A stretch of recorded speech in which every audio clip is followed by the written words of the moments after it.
Technology. Yeah, it was awkward. I was talking about, never mind. I won't even say. It was so embarrassing.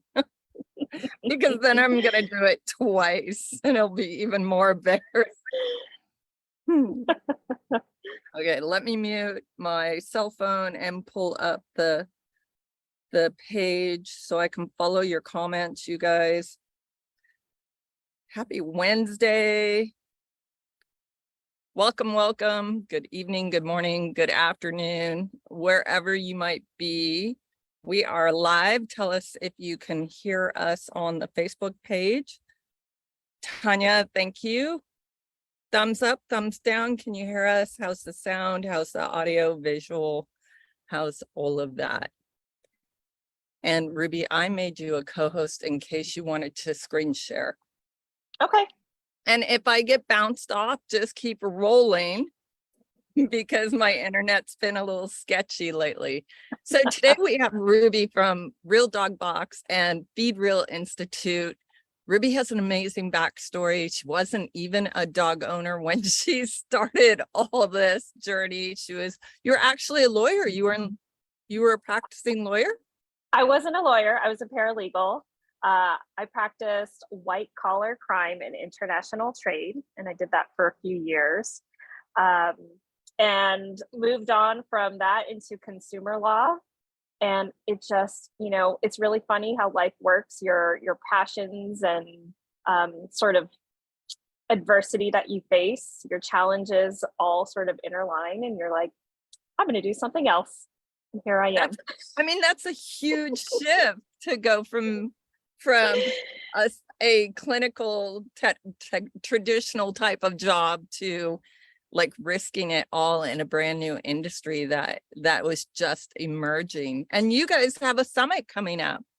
We do. So part of our Feed Real Institute, which is our educational arm, we decided to host an event this October.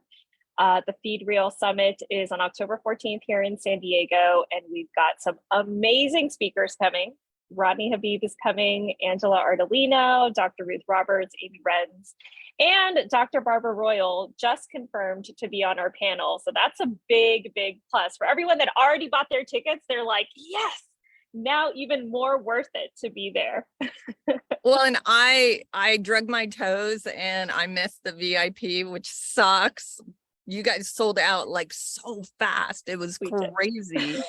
You did. I was like, I have time. No, I don't. So unfortunate for me and shame on me. But for you, you also are doing tours for your facility. We are. Yeah. So part of what's different about our summit is that it's really geared towards veterinarians and wellness coaches and 2.0 pet parents, which is just a slightly different audience. I imagine a lot of people that are in your groups who have that basic knowledge of nutrition, have been feeding fresh food or practicing holistic alternatives for quite some time, who already have that basic knowledge and are ready to take it up just one more notch. And so it's going to be really exciting to potentially be right next to a practicing veterinarian learning right alongside them. So with that, we wanted to open up our Real Dog Kitchen for tours. So we want to show people how we make our food, how we think food should be made, what makes us a little bit different. And I think that's going to be a really unique opportunity for anyone that's coming to San Diego alone. It's a wonderful city. I absolutely love it here. Moved here 8 years ago. I have no plans on moving back to the East Coast. So you can enjoy that, enjoy the hikes, the weather, the beaches. We've got it all. And then you can also come to our kitchen and see how we make our food. I cannot wait. I'm going to take advantage of that. And I asked Ruby at the Holistic Animal Insights Southern California members could go with us. And she said yes. So that's probably going to be Sunday, the 15th, because your event's on the 14th of October. Yes. So you guys on the HAI membership make plans to tour her facility. I cannot wait. I've been meaning to stop by every time I'm in SoCal. I'm in NorCal. I'm a SoCal native though. So I've been to that hotel actually a month ago. I stayed there a month ago for my equine clients, and it's beautiful. It's huge. It's right by the Del Mar racetrack and the beach and some great restaurants, including Whole Foods. So I know it oh too well, and I love that area. Oh, there is good vegan food and fresh food, so that's amazing. So Ruby, tell us your cancer-free canine story. How did you get, like, adversity seems to create opportunity if you are brave enough to fight the good fight. It seems like we've had some amazing speakers like Kelly Marin and Angela Ardenino. And now you that took some canine crisis and created something awesome out of it. So take it away. Sure, sure. Yeah, so 10 years ago, wow, let's see, that sound and feel old. 10 years ago, when I met my partner, Turk, he had a dog, a Doberman named Atum, and it was his family dog that he grew up with. And this is why I think my story is going to be a lot different than a lot of other people, not having grown up with a dog or even having a dog before I started Real Dog. But his dog, he was a Doberman, and at 10 years old, he had gotten testicular cancer and his testicles were removed. And this is when I knew nothing. I knew nothing about dogs. I knew nothing about nutrition. And we thought that he had recovered, and it was, he just started slowing down in his older age.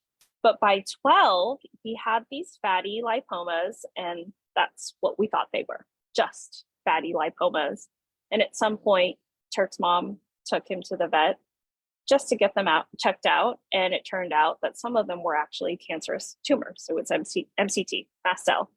And at that time, at 12 years old for a Doberman, unfortunately, the veterinarian, prognoses can really vary across the board, depending on the health of the dog, the age, so many other factors. But specifically because of his age and because he suffered from DCM, he had a heart condition, they just sort of said, he's lived a long, good life for a larger breed. We really think that you should just keep him comfortable and really discourage any sort of treatment. And, during that time, Turk and I were living in Washington, D.C. We were in our corporate/government jobs. And his mom was starting her own business here in San Diego. And she really just didn't know what to do. And she just said, I guess we're just keeping him comfortable for the next 6 months. That's how long they thought he would live. And we started doing a really deep dive into, how did this dog get cancer twice? How did that happen? This is before I understood that cancer cells live inside of all of us, before I knew that there were toxins in our environment, in our food, that really contributed to whether those cancer cells ended up, becoming malignant or not. And once we sort of did that deep dive into the links between cancer and processed food and other toxins in the environment, it just all became so clear what we had to do. We came out to California. We came to visit for about 10 days. And during that time, we switched Atum from a half kibble, half table scrap diet to a complete raw diet. And this was after doing about 6 weeks of research. When you get the news that there's something wrong with your dog, and you're also told that there's nothing you can do about it, it's kind of like you just can't accept it. And you're like, okay, what else are we going to do? And this was a unique situation for me because I didn't grow up with Atum. Like, I wasn't around him all this time, but it was so important to my partner that I wanted to help. And that's where the legal research and the background comes in, because I was just like down those rabbit holes. I found out about feeding fresh food from several different blogs. I mean, it really wasn't that big 10 years ago. Kimberly Gauthier, who runs the Keep the Tail Wagging blog, and she has a wonderful Facebook page which shares basically everything she knows in her experience, was the first person that I learned how to put together a raw meal from. And that's what we use as our basis to switch Atum from kibble to fresh food. And we hear a lot of anecdotal stories about, fresh food saved my dog's life. And, the people that don't believe in it will say, well, where's the evidence? How do you know? Maybe it was something else. When you see something happen right before your own eyes, it is undeniable. Atum went from really low energy, just, he had hip dysplasia as well. So having trouble walking, having really no desire to do anything. He didn't want to go out on walks. He didn't want to do anything. And we switched him to fresh food. I remember particularly it was this chicken quarter that I was trying to give him, raw meaty bones. And boy, did that dog get up and run across the room to have this chicken quarter. And we're just looking at him like, wow, nothing could get him up. 48 hours later, I'm telling you, it was a new dog. Turk's mom was just in tears because she hadn't seen him run in over 6 months. She hadn't seen him want to go out on a walk for months. And it was crazy. So we saw him just become a new dog. Fresh food really, really changed his outlook and our outlook on his life. He ended up living 3.5 years longer, so 15 and a half years old. So for a Doberman that they said 6 more months, that's all you're going to get to live into 15 and a half, means that undeniable. So he was a Doberman and he lived to 15 and a half. Mm-hmm. Ruby, that's amazing. Like that defies the odds to this day. Yep. That's really, really impressive. And mast cell. So I think that's interesting because everybody believes that mast cell is pretty much like good luck, get your affairs in order type of thing for your dog. And Yep. you actually researched to a really, really high level. Like you actually went and learned about wild animal feeding. Is that true? It is. We did. We started by going to the National Zoo and speaking to the director of nutrition at the National Zoo in Washington, D.C., asking what they fed their canines and felines. And it was raw meat and bones and organs and sometimes whole prey.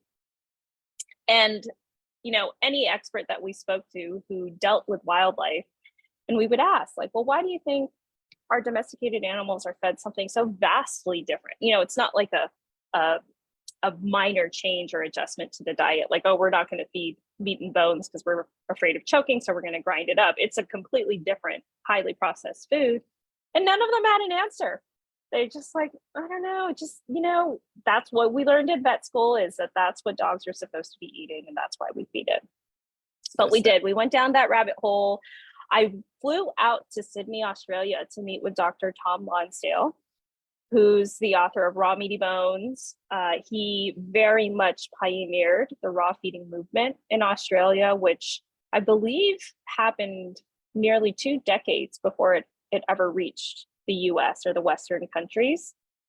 He worked for a time with Ian Billinghurst, who a lot of people are also familiar with, and spending 3 days with him was just so eye-opening. We learned about not just what species appropriate, but particularly periodontal disease and how that feeds so much of the metabolic diseases that we're starting to see so frequently in our domesticated dogs. Wow. I cannot even imagine that opportunity and what a gift that was. I really am impressed with the fact that you flew all the way to Australia. Like you are totally all in on this life. I was committed. Your dog. And then somehow you created a business around it because of the turnaround. What happened there? Yeah, that's exactly right. So that must have been in February of 2015. And, we didn't live in California at the time. So we helped Turk's mom switch to a fresh food diet for those 10 days that we were visiting. And we're getting ready to leave. And she's like, I don't know how to do this. I don't have time to do this. I mean, I'm running a business myself. And like, yes, I believe in the food and it works, but this is a lot that you just did. You brought all these different, animal parts into my house. And now I don't know what to do. So when we came back, we were actually looking for a service for her that did fresh food delivered. And we couldn't find one at the time, at least not one that didn't cost, charge an arm and a leg for shipping, particularly for shipping frozen food. So we came up with this concept of fresh food delivered on a subscription. And, you know, it was just the right time and place for me. I was reaching sort of a ceiling at my career, working as a paralegal, and I just wanted to do something different.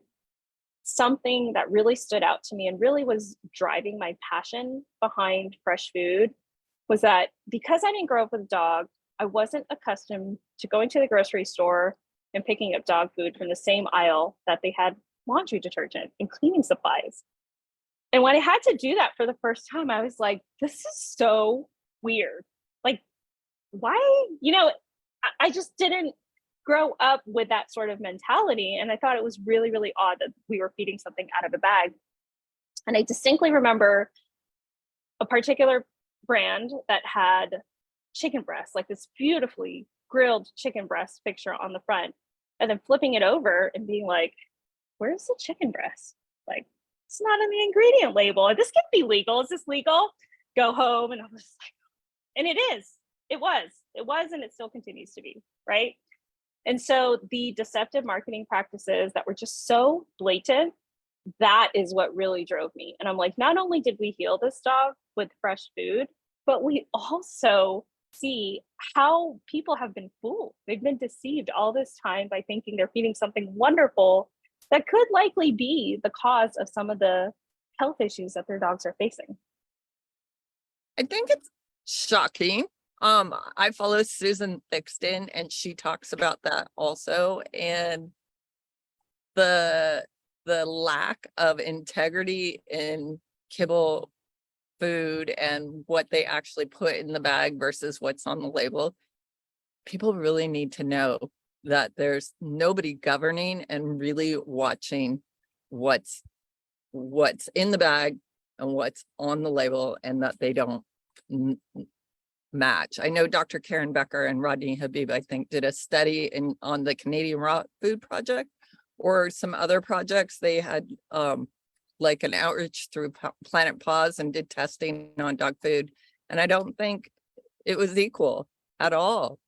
So you guys, consumer buyer beware that you can't trust the pet food, processed food industry because nobody's being a watchdog. Susan Thixton is the only watchdog I know, and that's the truth about pet food. And if you guys don't follow her, you probably should, because she is busting it to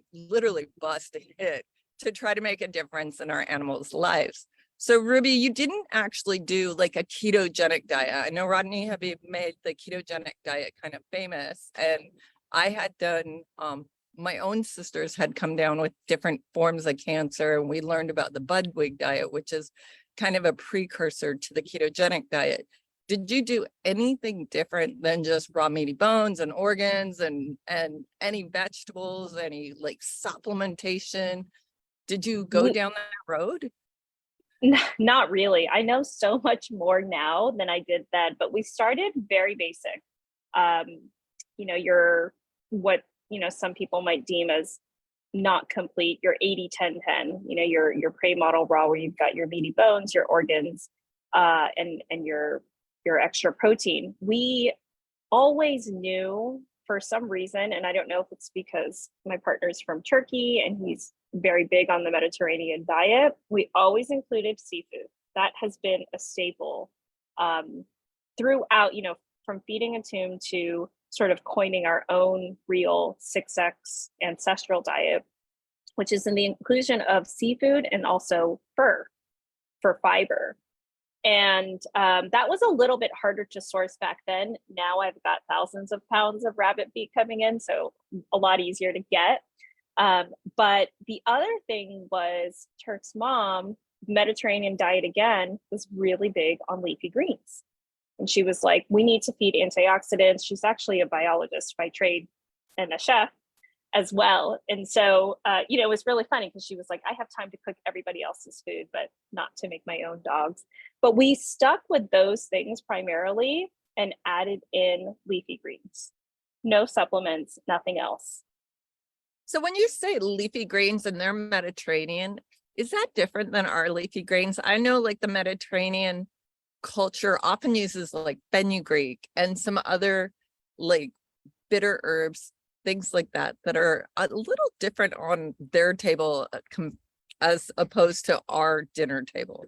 Yeah, and it varies regionally.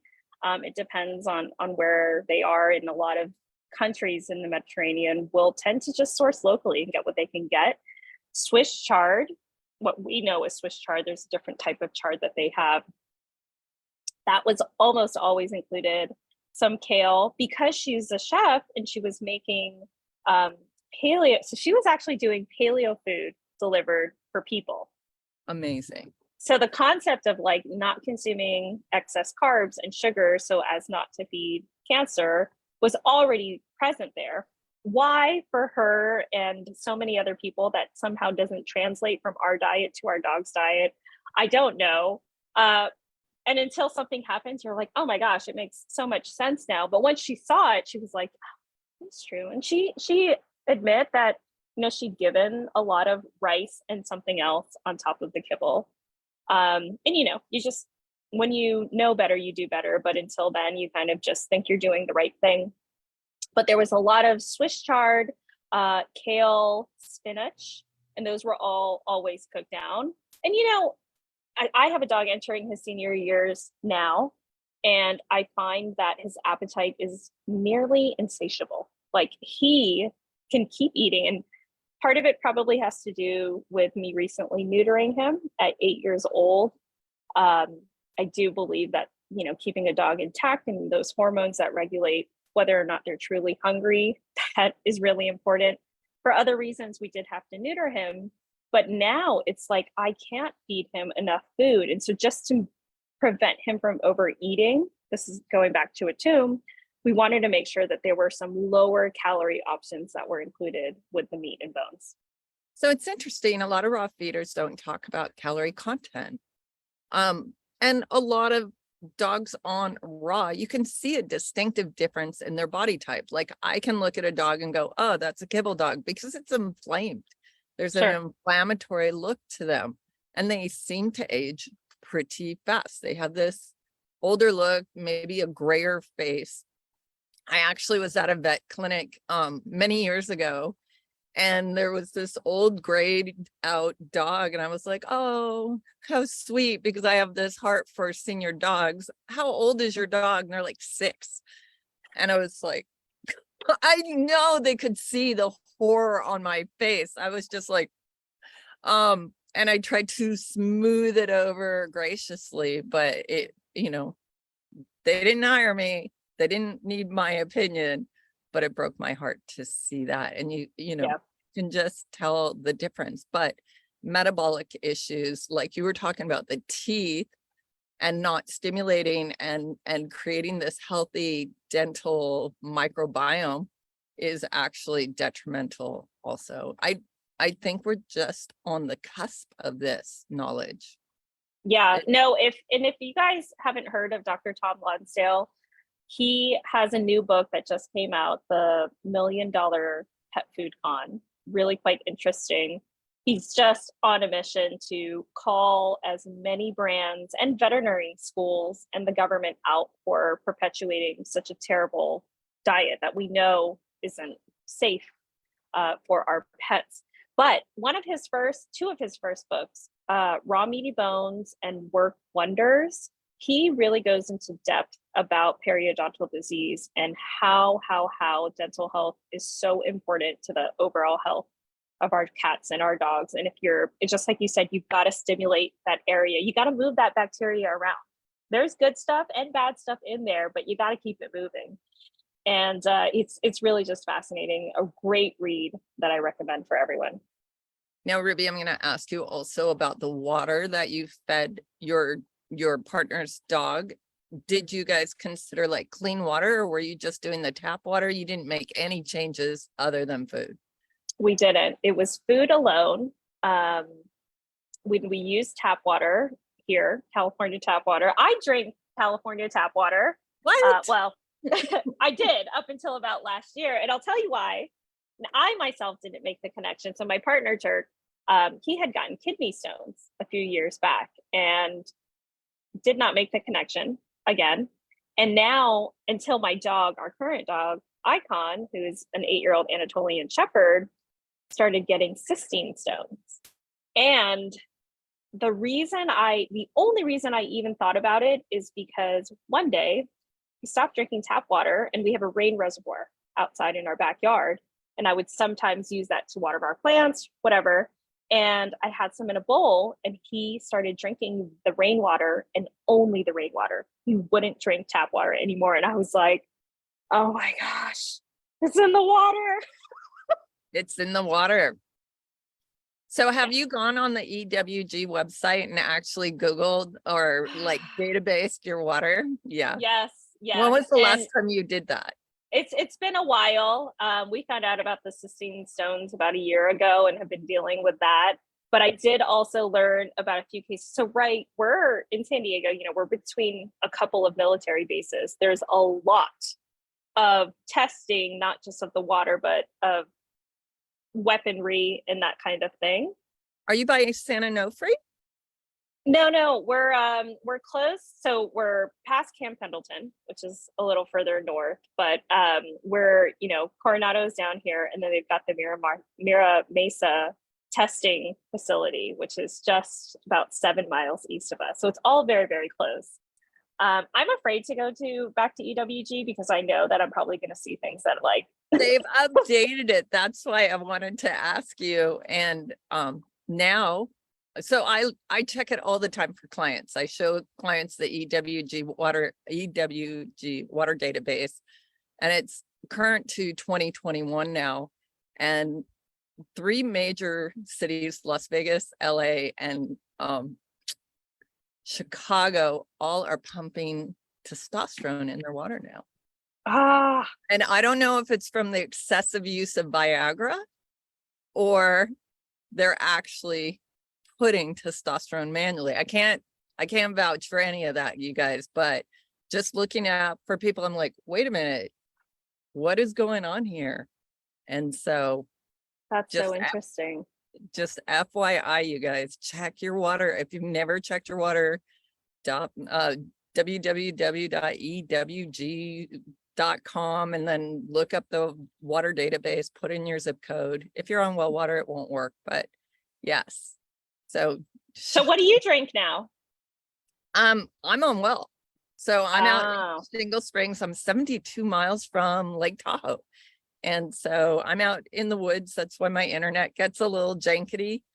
But so I was living lower in an ag-based community, and I couldn't breathe. Wow. I was getting asthma attacks, and I kept thinking, oh, it's all the fires, all of that.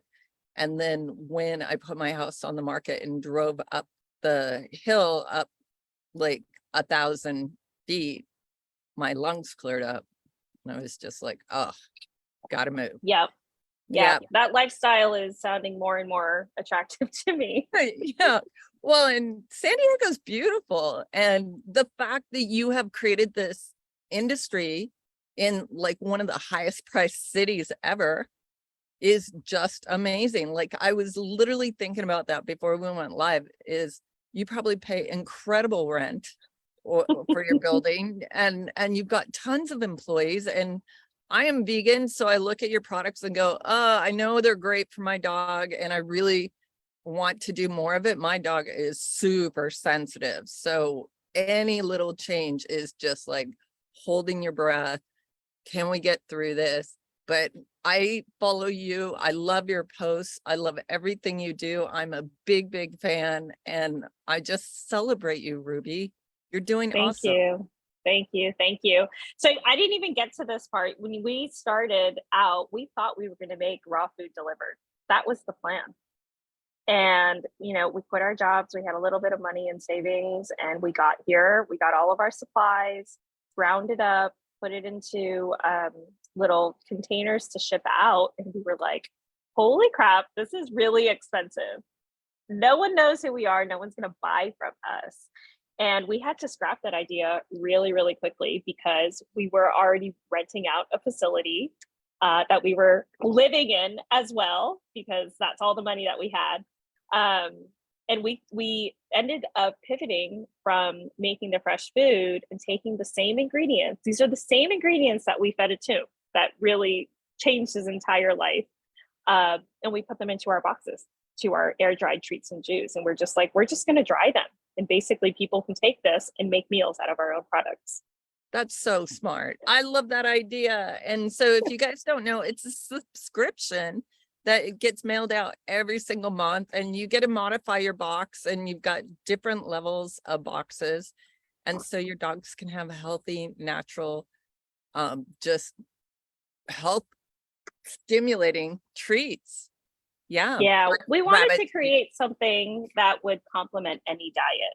You know, a lot of people, and I'm sure you've seen this with your clients, moving to fresh food or raw food can be really intimidating. Like it's scary. And we were like, how can we be that stepping stone between, just kibble and nothing else, to like, okay, let's sprinkle little things on top. Oh, wow, this is actually a duck head. Like this literally head that I'm feeding, but my dog loves it. Okay, how do I move from the next stage?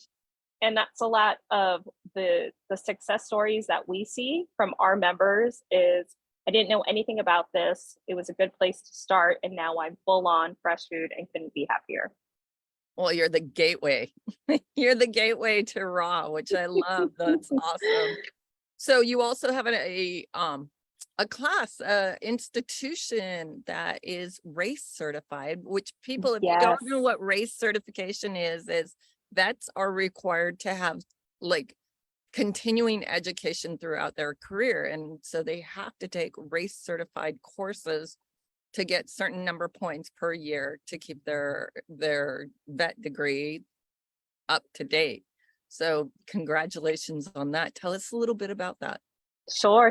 It was a huge undertaking. We've attended several veterinary conferences, which I think is much different than your typical dog treat company. We wanted to take it one step further because, we can share all the knowledge that we have, but until someone feels like their vet is on board to sort of coach them and support them through that journey, they really don't feel 100% comfortable. And the reason we started creating our courses through the Feed Real Institute was really because I needed to train my staff. We were growing and everything was in here. And I'm like, okay, I need to get it out of here on paper so other people can learn it too. We went through a lot of different courses. Cassie is a very popular one. It's the one based down in Canada, the Companion Animal Sciences Institute course, which was a really, really good starter course, but it didn't cover as much fresh food as I wanted it to. And that's when we just kind of looked at each other and we were like, we should make a course. And it was designed initially to be an internal training program. When we shared it with our followers, they were like, can I take this course too? And so we went from that internal course to, all right, well, we're going to make one for our customers. We started making one for our customers, and we realized very quickly that everybody's sort of at a different level of their journey. And very much like the summit, which is what I was afraid of, that our audience might be too in the beginner stages, that they wouldn't be able to really understand the concepts that our speakers were talking about. We decided that we had to have two different courses. So one for dog parents who are just wanting to do better, wanting to learn a little bit more, but this is not going to be their profession or something that they're going to be helping other people with. So we created a dog parent course, and then we created a professional course, which was now geared towards our wellness coaches and veterinarians. And the only way for a veterinarian to take you seriously is if they're going to get something out of it. And that race credit essentially allows them to get 10 credit hours towards the maintenance of their veterinary license. And this also goes towards staff. So vet techs as well, they're all required to maintain their license, different requirements in each of the states. But now they can get credit for learning about something like nutrition. So our very first vet conference, we didn't have that race approval. So they weren't going to get credits. And we had some people that were interested, and we would say, are your clients asking you about fresh food? And they'd say, yeah. And we're like, well, what do you tell them? And they're like, don't do it. Yeah, for the two primary concerns are the bacterial concerns and the imbalance. And I will say that the imbalance more than the bacteria, they are valid concerns because sometimes we see people sort of just throwing whatever in their bowl and calling it a day. And so we were like very intentional about how we were going to address those concerns. We had a few people sign up and take our course. That was the first time around. And they said, yeah, we'll give you some feedback. Once we got this race accreditation, I think 15% of our students that are enrolled are veterinarians. And for us, that's huge because now when their clients come back to them and they say, hey, I heard about feeding raw food, or I want to cook my dog's food, I just want to do something different. Can you help me? Now they can say, you know what, I actually have a little bit more familiarity than I did when I just came out of vet school, and I think I can help you. And that's really what we were gearing towards. I love the empowerment. That is, knowledge is power, you guys. And like you said, I do see some raw food mishaps as simple as not adding salt. And that Sure. can be absolutely detrimental to your canine companion's heart and neurofunctions, things like that. So, simple little tweaks and just knowing what to do. But I hope to take your course one day. That's a goal. Absolutely. Ruby, anything else you want to bless our viewers with? Oh, geez. Well, I think what's really important for me to recognize when you asked me to share my story, I thought that my story was going to be so different and frankly, just not as empowering as perhaps other people's are. Like it was life changing for me. It was for my partner, our family, and for our dog Atum. But I think, anytime you have information to share it. Like so much of what I learned is not really from the textbooks or from the veterinarians. They're from our members, from our peers, our community who says, you know what, my dog had cystine stones and this is what I did about it. Because nobody, our vet told us, who I absolutely love. I mean, he's amazing, but he said, the only thing that I ever learned in vet school is to tell you to put your dog on a prescription diet. And he said, you know what, Ruby, I know you're not going to do it, so I'm really hesitant to tell you, but that's all I know. And that's all he could tell me. So I kind of had to go out and ask other people, what worked for them. And so I guess I say all of that to really encourage everyone to share what you're learning. You just never know when someone else is going to benefit from that knowledge. Absolutely. And I love the simplicity of your win. Like, well, I have interviewed people all year. I think I started this a year ago. And there's been guests that threw the kitchen sink at them. And there are guests that just tweaked some things and you just cleaned up the diet. That is the only thing you did. And you got 3.5 more years to Doberman to 15.5, which is astounding to me. So this is cool. I love this story and the fact that you created a whole industry and you're blessing dog lovers all over the world. Where do you ship your boxes? Because they're dehydrated, do you have any limits? Yeah, no, well, so we ship all throughout the US and to Canada. Technically, we air dry, which means we don't have a kill step. We don't go over 130 degrees Fahrenheit. That becomes a problem in some other countries to export out of the US too.